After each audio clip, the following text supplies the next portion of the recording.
This is a Maplesoft digital education podcast.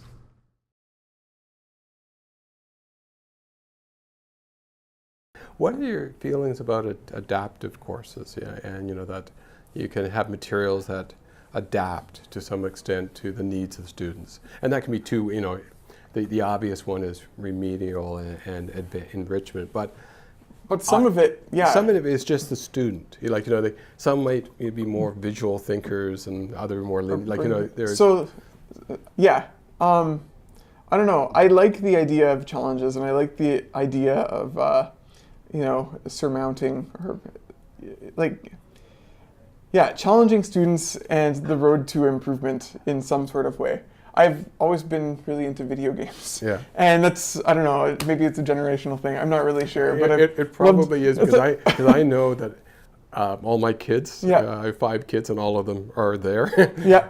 And I cannot imagine how I would find any more time in my day for another piece of entertainment. Oh yeah, well, we all make our choices, I guess. But I like the idea of, you start, in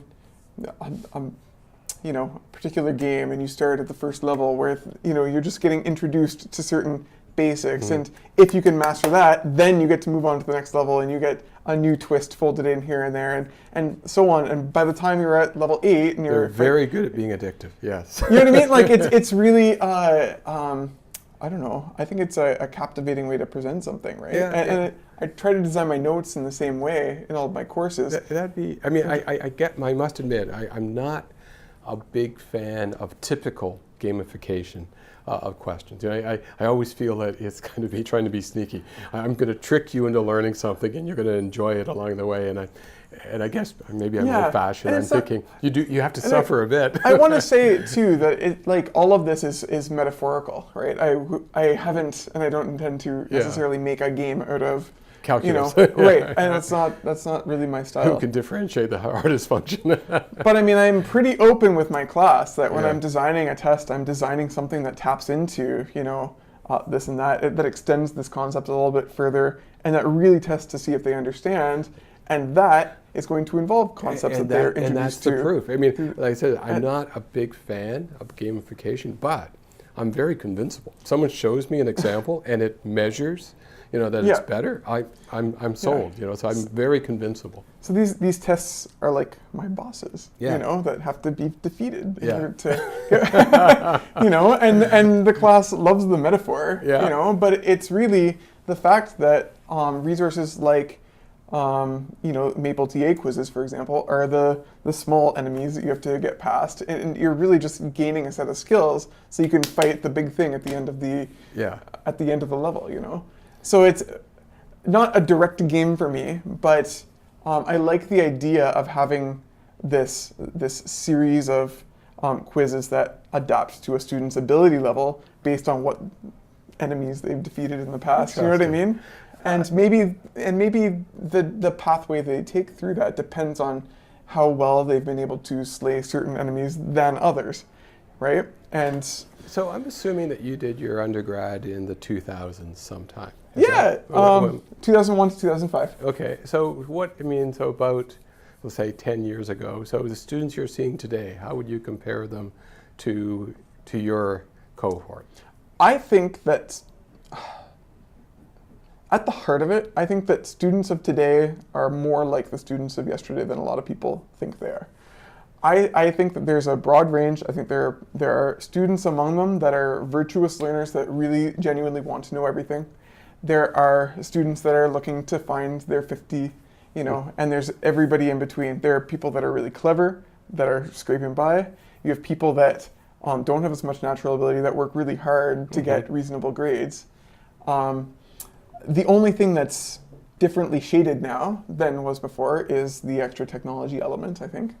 And that extra technology element means that there are certain expectations that they have.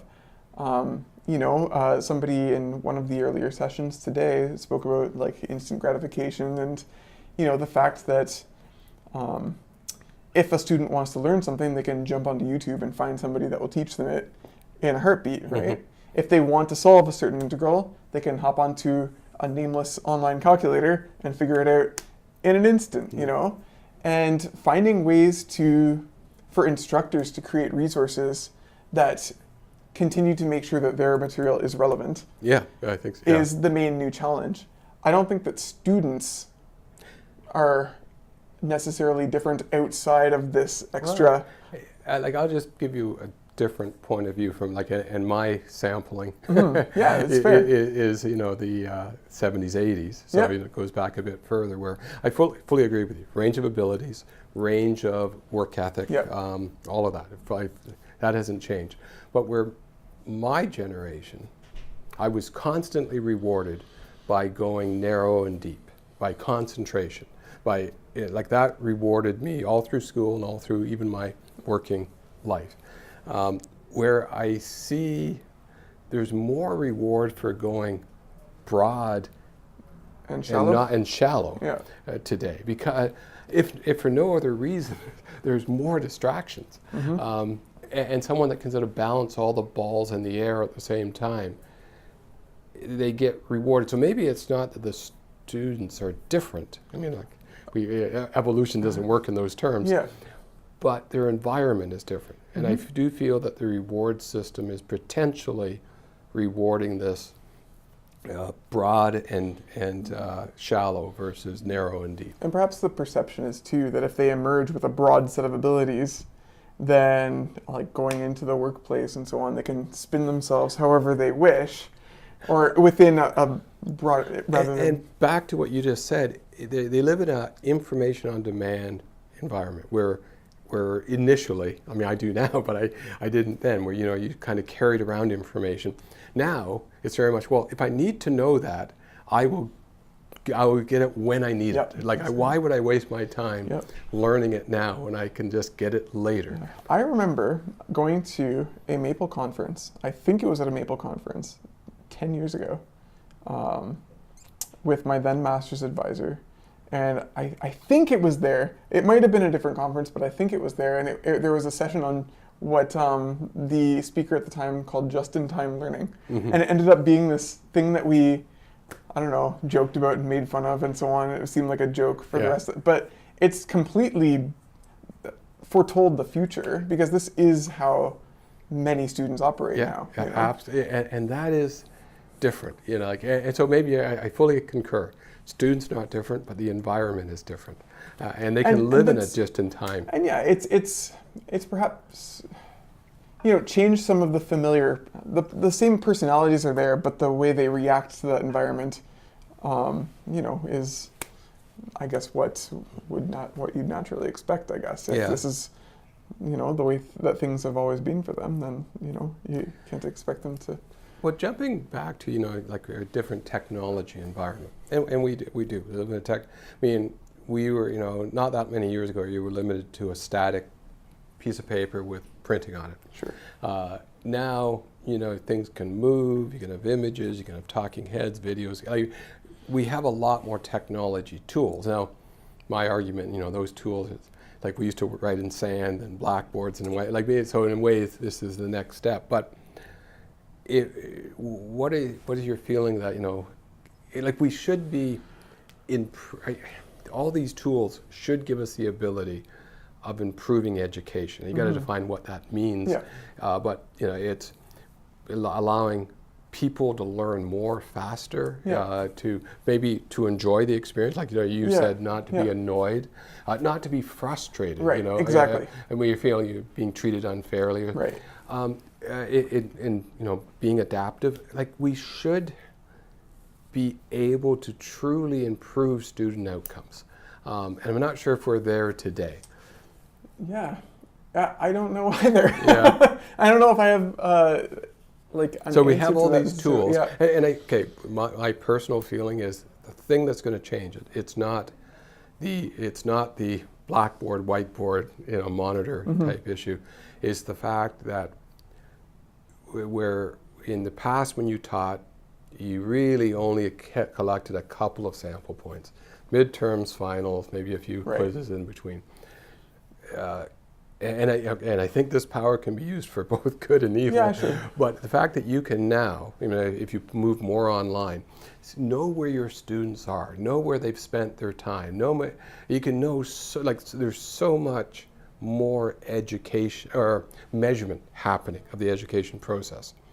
Now, and I talked to someone just this morning, but that can be used for good and bad things. You can only, if you know a lot, you don't want to just constantly be beating students over the head with a stick. Sure. But that measurement should help us improve the process. Yeah. I think that's another thing too, is that, in some ways, you can view some of these tools and developments and technologies and so on as making life a little bit more convenient for students who are, in my opinion, and since I started my own undergrad in 2001. Mm-hmm. I haven't been around as a professor for that long, but I'm already seeing, additional expectations put on students from a school of engineering and students are stretched very, very thin. And so you could view some of these things as being hopefully things that introduce a little bit of feasibility so that students can get the most out of studying that they can, given the fact that while any instructor would love for their course to be the only one that they're Wouldn't that studying, be nice? you actually have that they're taking 5 or 6 other courses at a time, and that's honestly one of the limiting things. You want outcomes to improve and you want learning to increase, Sorry, go ahead. Yeah, but I think that in a world where students are stretched super, super thin, they might see some of these developments as just allowing the learning process to be quicker or more on demand, as you say, right? Tighten the screws a bit more, yeah. So that they have a chance of visiting all of their courses. And maybe that's not, maybe that's only helping this idea that we're promoting broad, shallow learning because they have time to dabble in everything, rather than learning anything particularly deeply. So I don't know if it's a good thing or a bad thing. But I do think there's some very coarse examples where initial online courses where people would videotape their lecture, and you could go back online. And the one thing it did was it demonstrated just how much wasted time there was in a lecture. And of course, students spent a lot, or did, not now so much, but spent a lot of time moving forward and backwards, looking for the little piece they needed. So just making things, recognizing that the attention span is more expressed in minutes, versus hours, and that you can find particular topics as you need it. Like that by itself allows students to be more efficient. And the search technologies, it allows them to get to that information faster. I don't think that's a problem. I think those are all good things. You still come down to really know a concept, you have to apply it to a problem. And I do think, at least for STEM and probably for everything, that it all comes down to and that's why I think questions, novel questions, that actually, it surprises them. I have the knowledge, but how do I transform it to answer a unique question? Yeah, there are a few things that really push on that, and one of those things is novel kinds of questions or slight extensions. We'll call them extension questions in our class because I think that's what a lot of them call those kinds of things in high school. But I think that some of those other explorations can be found by investigating. Maybe you have a certain problem that you cover in class, but you can't go into all the details. Maybe there are extra twists to the problem that you could explore feasibly, but you don't have enough time in lecture to do it. This is a great place. And only half of them are paying attention anyway. Right. well, the thing is, I honest to God, I'm a bit of a traditionalist, and I think lecture is invaluable. I have a lot of fun in my lectures. I have great attendance. When I'm writing down math, it's often with sound effects and dramatic, flair, because I just have to. I have no doubt you're there, but having been through the education system yourself, you also know the percentage who are in that category. Yeah.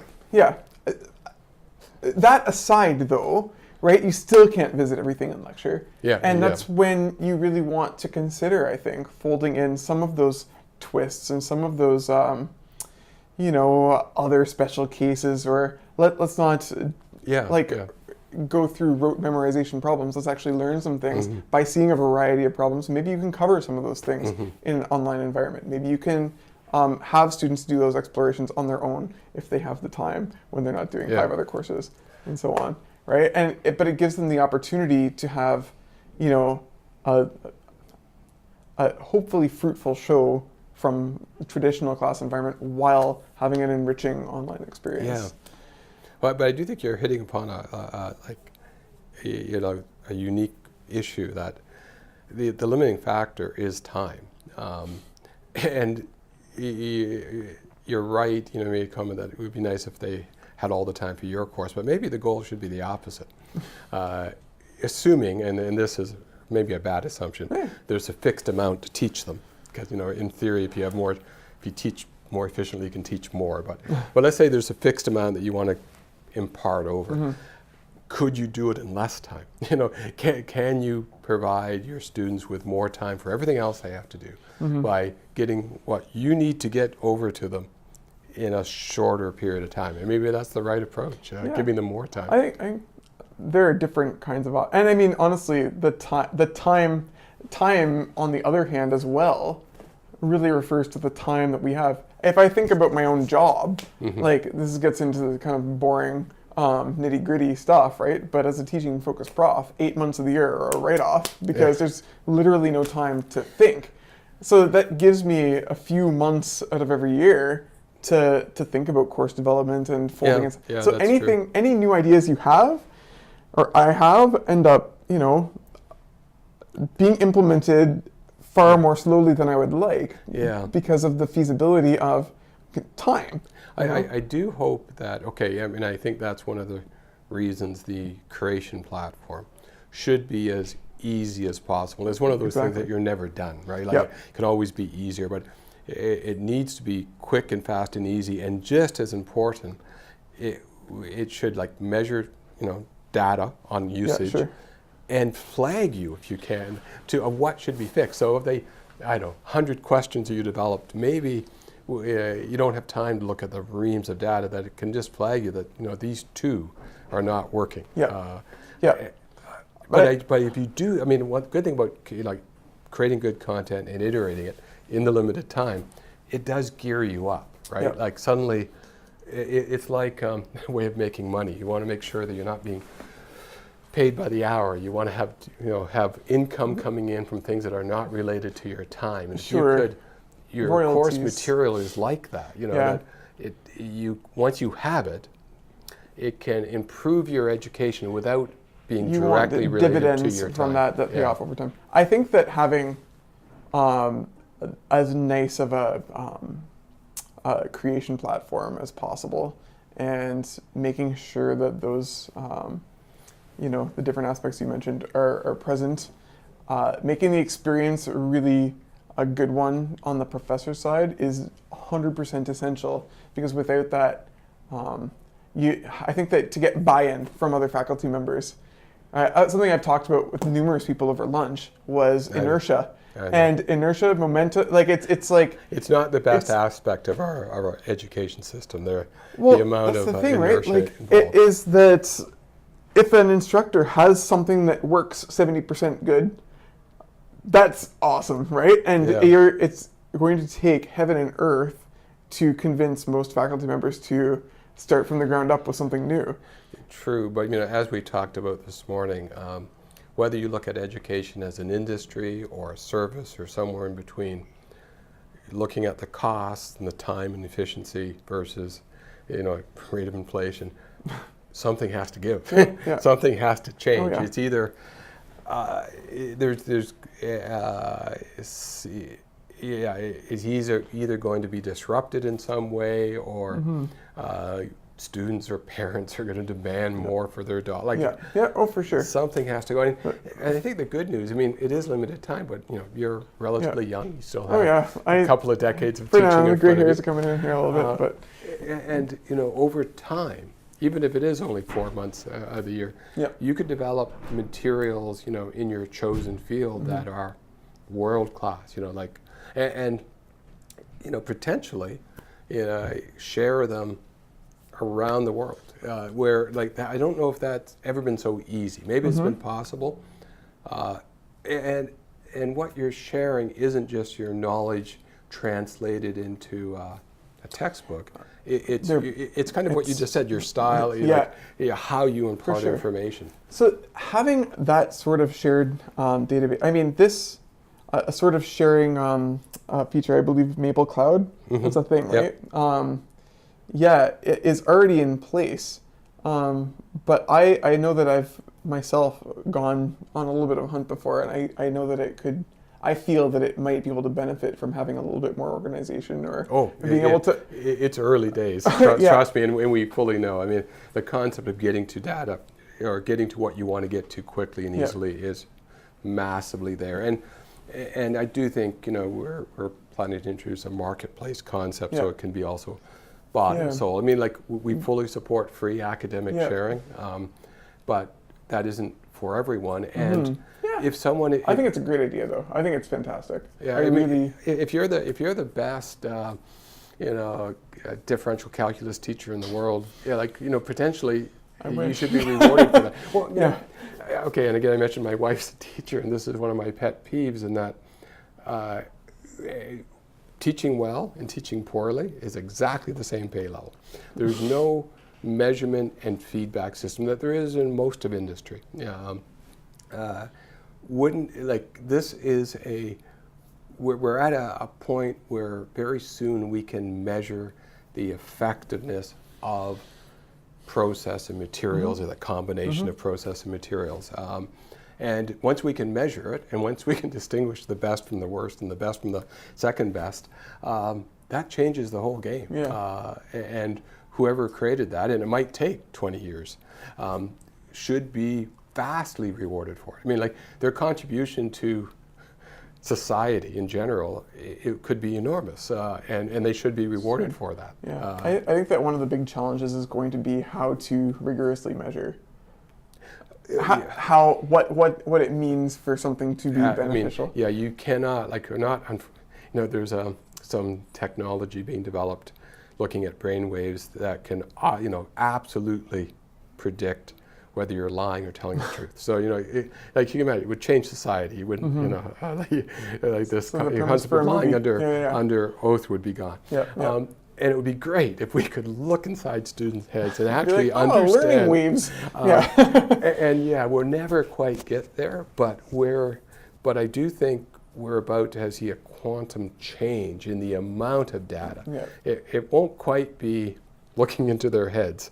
But I do and it will take time, but over the next years, but not decades. Seeing how people are using the material instead of just. And it's like the Amazon. Like, see what they're going to buy by what they bought, so you can see all that, and you can process that data. So I do think measurement will be vastly better than it was last year. That to me, that's a given. And thinking 10 years down the road, it's hard to know, how. Yeah, maybe we will look into brains and say, we got that memory concept there.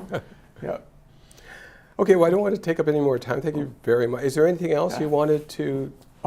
No, I just appreciate you reaching out and asking me for my opinions. Okay. I don't know, I'm newish. I have some experience under my belt, but it's always fun to share. You have 20 years to develop the best teaching material. Hopefully 30. We'll see. I thought you might want to retire at some point.